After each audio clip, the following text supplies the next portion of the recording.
Sri Mamata Banerjee. Thank you, sir. Sir, I rise today to speak on behalf of my party, the All India Trinamool Congress. My first submission is that this bill should have undergone pre-legislative consultation and through committee scrutiny and thorough committee scrutiny, as it directly impacts the life, the livelihood and security of 1.4 billion of our countrymen. Now, sir, in the 15th Lok Sabha, 2009 to 2014, 7 out of the 10 bills were sent to the committees for scrutiny. In the 17th Lok Sabha, 2019 to 2024, only 2 out of the 10 bills were sent for scrutiny. And now, in this Lok Sabha, only 1 out of 10 bills are sent for scrutiny. In 17th Lok Sabha, 9 out of 10 bills introduced in Parliament were marked by 0 or incomplete consultations. In 17th Lok Sabha, a total of 221 bills were passed. More than 1/3 were hurried through with less than a 60-minute discussion, sir. Topic. Speak on the topic. In the last 8 years, sir, I'm speaking, sir, let me speak. In the last 8 years, not a single notice by a member of the opposition has been accepted for discussion under Rule 267 of Rajya. That will not go on the record. Mamata Banerjee, that will not go. Bill के अलावा जो भी चीज बोलेंगे record पे नहीं जाएगा. Please. The larger speak on concern the here, bill. sir, the larger concern here is of legislative competence. The union and concurrent lists under the 7th schedule of the Constitution do not include entries related to disaster management. While introducing the bill in Lok Sabha last year, the Honourable Minister of State for Home Affairs stated that the bill is derived from entry 23 of the concurrent list. Entry 23 pertains to social security, pertains to social insurance, pertains to employment and unemployment. Disaster management does not fall under the ambit of this entry. Where does the government derive the authority to enact this legislation? Secondly, sir, nearly 2 decades have passed since the enactment of the Disaster Management Act, yet this bill fails to incorporate lessons learned from its implementation. Let me give you, sir, 2 examples to prove my point. Number 1, the Disaster Management Act establishes several authorities at union, state and district levels. The amendment bill seeks to provide statutory status to pre-existing organizations such as the National Crisis Management Committee and a high-level committee. Additionally, multiple corporations would come under the jurisdiction of the UDMA, Urban Disaster Management Authority, instead of the District Disaster Management Authority, DDMA. Now, sir, a major concern of the Disaster Management Act has been the excessive centralization, especially on matter of funds. Severity of the disaster is not a criteria for prompt disbursal of funds. The bill also fails to mention this. Our past experience has shown that you cannot strengthen authorities without necessary financial devolution. States are constantly left at the mercy of the union government. Let me explain, sir. After Cyclone Bulbul in 2019-20, the Bengal government requested close to rupees 7,500 crores from the NDRF. We received only 13% of the requested funds. I repeat, sir, we demanded 7,500 crores, only 13% of the requested funds were received.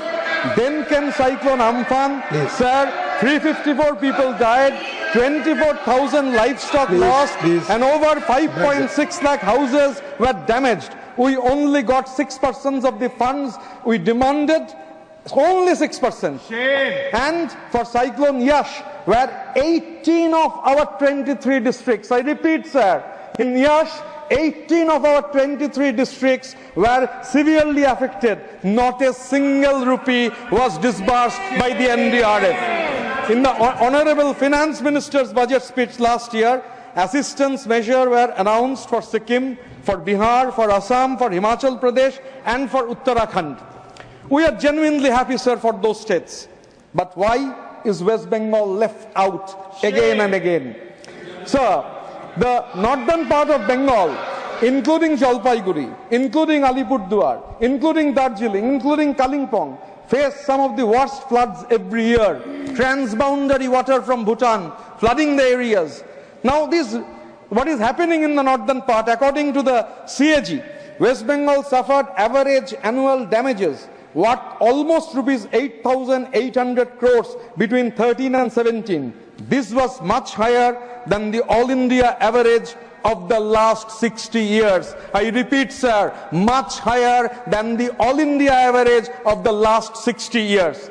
Yet, the union government withheld funds and ignored the people of West Bengal. Let me say this on record. This trend of withholding funds to non-NDA states is a violation of our constitutional principles. You cannot combat Mamata Banerjee politically. You cannot combat Abhishek Banerjee politically. You go on depriving the people of our state. You are punishing our state. You are punishing the other states where you cannot win politically. You are choking the people simply because they did not vote for you. This is betrayal. On top of that, not a single rupee has been sanctioned for the Ghatal master plan, putting the lives of 17 lakh of our people in Paschim and Purvo Medinipur districts at serious risk. Despite the union government turning its back on the people of West Bengal, the state government under the leadership of Mamata Banerjee has already completed 19-kilometer reconstruction of river bank using its own resources. Now, sir, I will come to some very important points. Since 2009, the Bengal government has received only 7% of the requested funds for disaster relief. I repeat, sir, we have received only 7% of the requested funds for disaster relief. The expenditure for central sector schemes includes funds for relief and rehabilitation, freedom fighters' pensions, disasters management. A decrease has been in the tune of 40%, sir, last year. In 2022, 25 lakh people were displaced due to climate-induced disasters. Aid that was provided for Cyclone Vas, I have mentioned it was a big zero. This is a calculated decision to penalize the states run by non-BJP parties. The disaster management bill, which you are bringing to Parliament, is also anti-federal. Our party wants this bill to be examined by a parliamentary committee. Don't rush it like the farm bill. This is a request from us. Now, sir, in West Bengal, floods were triggered by the release of water from various reservoirs of the Damodar Valley Corporation without prior intimation to our state government. Sir, these floods, which are happening due to the release of waters of DVC, are completely man-made floods. These are man-made floods where our people are submerged in water. Now, these are man-made floods, sir, and why did the union government not engage in dredging and desling? The West Bengal state government and our disaster management department has enough infrastructure to manage rainfall. We have the Damodar Valley Corporation was set up as the first multi-purpose river valley project of independent India. The floods in 2024 last year, I personally have the experience to be in a number of districts. In Malda, our MP Mausam Noor, she hails from Malda. I have been to the other parts where these devastating floods have been there. In 2024, we have the worst flood caused by the DVC's release of water since 2009. Around 5 million people, sir, I repeat, 5 million people across 1,000 square kilometers were affected. This happened just before our biggest festival of Durga Puja. Even during Durga Puja, there were areas in Malda which was completely submerged underwater. Now, sir, why were you trying to drown the people of Bengal? We want to ask through you, sir. Why were you trying to drown the people of Bengal? Why did the union government unilaterally release such huge volumes of water without consulting the state government concerned? This is not cooperative federalism, sir. It is clear that when disasters strike, creating multiple authorities will only make coordination harder. This will delay response efforts and ultimately put people at risk. What's baffling is that these provisions go against the very purpose of the bill. So this bill, that's why we are telling on behalf of our party, All India Trinamool Congress, that this bill must be sent to the Committee on Home Affairs for a thorough scrutiny. Now, our Honorable Chief Minister, Mamata Banerjee, wrote letters to the Honorable Prime Minister in the month of September, September 20 and September 22nd, 2024, Honorable Chief Minister of Bengal, Mamata Banerjee, wrote 2 letters to Honorable Prime Minister Sri Narendra Modi ji on the flood situation in the state, pointing out that all critical decisions to release water were made unilaterally by the representatives of the Central Water Commission, CWC, without arriving at a consensus.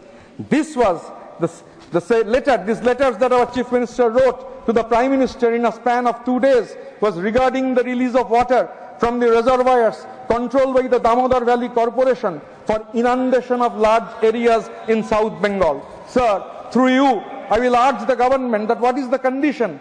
All critical decisions are made unilaterally by representatives of the Central Water Commission, Ministry of Jal Shakti, Government of India, without arriving at a consensus.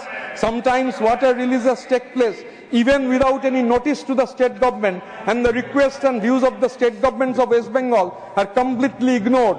Sir, at times the peak releases from the reservoirs of DVC lasting for a prolonged period of 9 hours are conducted with only 3.5 hours notice. I repeat, sir, you are releasing water for 9 hours. Only 3.5 hours notice we are getting, which proves insufficient for effective disaster management. Now, sir, I want to mention here the Bengal Delta is a densely populated region vulnerable to natural disasters, faces escalating climate calamities including tidal inundation, rising sea levels and increased cyclonic activity, potentially displacing millions by 2050. This is the latest reports that are arriving throughout the globe. Now, historically, the Bengal Delta, also known as the Ganges-Brahmaputra Delta, has been a region prone to natural calamities, particularly cyclones, severe thunderstorms and floods due to its low-lying, flood-prone nature and location, a typical location in the Bay of Bengal. The Bengal Delta is a vast low-lying area where the Ganges and the Brahmaputra river flows into the Bay of Bengal, making it a highly vulnerable region to natural disasters. The Delta's river systems, including the Ganges, the Brahmaputra, the Padma, the Meghna, all are prone to flooding, especially they are flowing into the Bay of Bengal, especially during monsoon season. They are prone to flooding, leading to significant disruption of damage. Now, sir, I will go to the pages of history, because why this Bengal Delta is the most vulnerable one. It was the Governor General of Bengal, the then Governor General of Bengal, Charles Canning, who desired to form a port in his own name. He was living, but he desired to have a city, have a port in his own name. He named that city Canning on the Matla River. His name was Charles Canning. The port was named as Port Canning. Now, he did not listen to anybody. He said Port Canning will become an alternative to Singapore. His name will always be there. Sir, what happened? There was a person who had served, an Englishman, who has served in the Caribbean for long. His name was James Piddington. James Piddington has served in the Caribbean as an English merchant navy officer. He was staying in Calcutta, sir. He wrote a series of letters to the Governor General Charles Canning. He urged Canning saying that this delta river system, including this Ganges, this delta has a history of devastating natural disasters, including the Hooghly River cyclone of 1737, he mentioned, which is considered one of the deadliest natural disasters in history. He said, don't create this city, don't create this port in your own name. Charles Canning did not listen to it, and in 1867, a disastrous cyclone made that port city of Canning into a bleached skeleton. You need to listen to history. You need to listen to what the people who understands they say. Now, sir, when we discuss this, sir, our state, we are in a state of Bengal. An amount of 1.7 lakh crore is still due to our state under various... Speak on the subject. Speak on the subject. No, I'm on the subject. I'm on the subject, sir. I'm on the subject, sir. Let me finish, sir. 7,000 crore depriving 59 lakh workers of NREGA there. The Pradhan Mantri Awas Yojana is depriving us. I will now come back to my first point. let me remind the Union government that back in 2005 when the Disaster Management Bill was introduced in this House, it was referred to the Committee on Home Affairs. The committee took the time to gather comments from state and union territories, visit disaster affected areas and study existing disaster laws across states. Now we have an amendment bill coming after nearly 2 decades and in the backdrop of multiple severe disasters. This bill does not reflect the challenges we have. Sir, I crave your indulgence. Half a minute. This bill does not reflect the challenges we have faced and the lessons we have learned over the last decades. Legislations are meant to serve the people, and this House must not let the people of this country down. On behalf of my party, the All India Trinamool Congress, I demand that this bill be sent to the Committee on Home Affairs for a detailed and thorough scrutiny. Thank you, sir. Thank you.